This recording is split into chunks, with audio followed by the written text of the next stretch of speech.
大家好，欢迎来到丽丽厨房，我是丽丽。水晶蒸饺大家都非常喜欢吃，但是不知道该怎么做。其实呢，做法并不难，只要掌握一个关键的步骤，就是和面的配方和方法，就可以轻松的做出个个晶莹剔透、Q 弹劲道、凉了已不硬的水晶蒸饺了。一起来看看我是怎么做的吧。我们先来准备馅料，准备把韭菜，把黄掉或者是烂掉的叶子摘出来不要了。我今天顺便把调馅的方法也分享给大家，做出来的韭菜馅呢不会出水。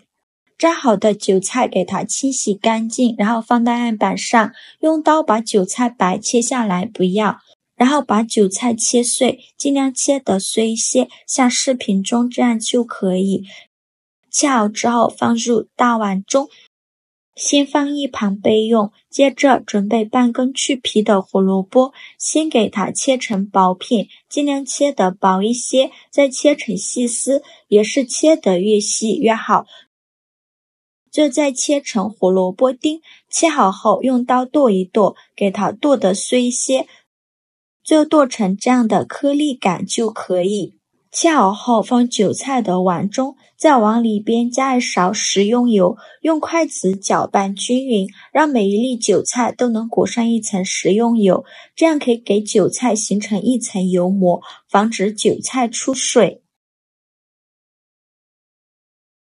接着我们再准备小把粉条，把它放入大碗中，倒上的开水没过粉条，用筷子搅拌，搅匀后放一旁浸泡10分钟，把粉条泡软。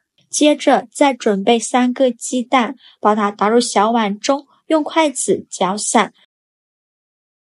搅散后先放一旁备用。起锅烧热，放少许油，油热后倒入鸡蛋液，用筷子快速搅拌成鸡蛋碎，全程开大火翻炒，炒的过程中要不停地翻动，防止炒糊了。最后翻炒成这样的状态就可以。再把它放入韭菜的碗中。现在我们的粉条也泡的差不多了，取一颗粉条，用手一捏，很轻松就能捏断，泡到这样的程度就可以。再把粉条控水捞出，放在案板上，然后把粉条切成小段，宽约1到2厘米左右，尽量切得均匀一些。切好后再把它放入盘中，再准备一块生姜，先给它切成薄片，再切成细丝，最后再切成姜末。切好后放入盘中，起锅烧热，再放少许油，油热后倒粉条和姜末，用铲子翻炒一下，给它翻炒出香味。炒香后再来调一下味，加1勺香辣酱，加2勺生抽，加1勺蚝油，加1勺食盐，加上的五香粉，用铲子翻炒均匀，给它翻炒出酱香味。炒出酱香味以后就可以关火了，再把它盛出来，放入韭菜的碗中，用筷子搅拌均匀，让所有食材充分混合在一起。我每天都在用心的教做菜，这个视频麻烦您帮忙点个免费的小红心，下次不会做还能找到我，非常感谢大家的支持。像这样我们的韭菜粉条馅就调好了，搅匀后先放一旁备用。现在我们就开始来做饺子皮了。大碗中放入100克土豆淀粉，再加入100克小麦淀粉，用筷子搅拌均匀。搅匀后再用200毫升的开水来和面，边倒水边用筷子搅拌，哪里有干淀粉就往哪里倒水。最搅拌成这种大面絮状，再加1勺猪油，然后戴上一次性的手套，下手揉匀，给它揉成一个光滑的面团，尽量多揉一会儿。就揉成这样一个稍微偏软一点的面团就可以。再把面团转移到面板上，再给它好好揉一揉，给它揉得瓷实一些，像洗衣服一样给它推拉揉搓，再给它揉个2-3分钟。揉好后，再把面团揉圆揉光滑，然后给它搓成长条，也不用搓得太细，像视频中这样的长条就可以。再分成大小均的小面剂，每个面剂约25克左右一个。全部切好之后，取一个面剂，用手捏一捏，给它捏得紧实一些。再放到手心搓圆，搓成和鸡蛋黄一样大小的小圆球，像这样就可以，先放一旁备用。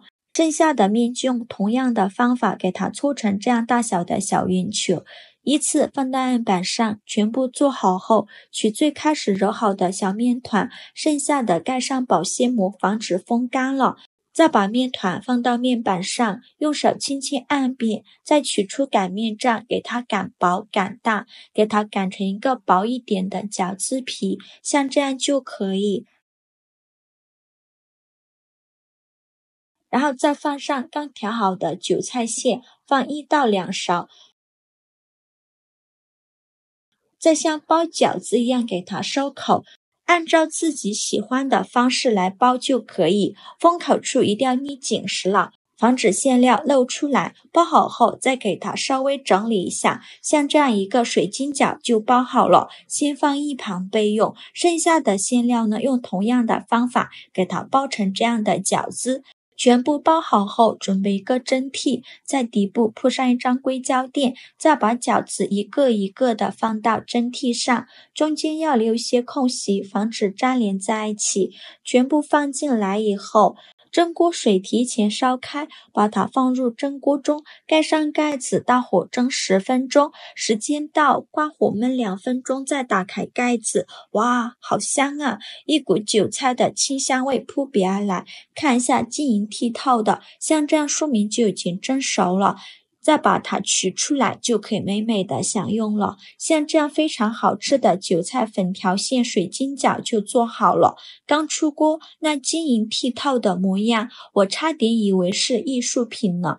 咬一口，满嘴鲜香，连吃10个都停不下来。用这个方法做的饺子皮，蒸熟后晶莹剔透，还 QQ 弹弹，咬下去带着微微的韧性，完全不会硬邦邦的，冷了都还是软软糯糯的，比普通饺子皮好吃100倍。韭菜的清香，鸡蛋的蓬松，胡萝卜的清甜，虾皮的鲜味和稀宝酱汁的粉条完美融合。重点是调馅时加了秘制酱料，酱香浓郁的直穿鼻腔，咬开瞬间汤汁在嘴里爆开，粉条爽滑劲道，每一口都是大满足。家人们，这款水晶蒸饺真的是好吃到跺脚，颜值高，口感绝，自己做干净又实惠。喜欢的朋友一定要收藏起来试一收。好了，这件视频就分享到这里了。这个视频麻烦您帮忙点个免费的小红心，下次不会做还能找到我。非常感谢大家的支持，我们下个视频见，拜拜。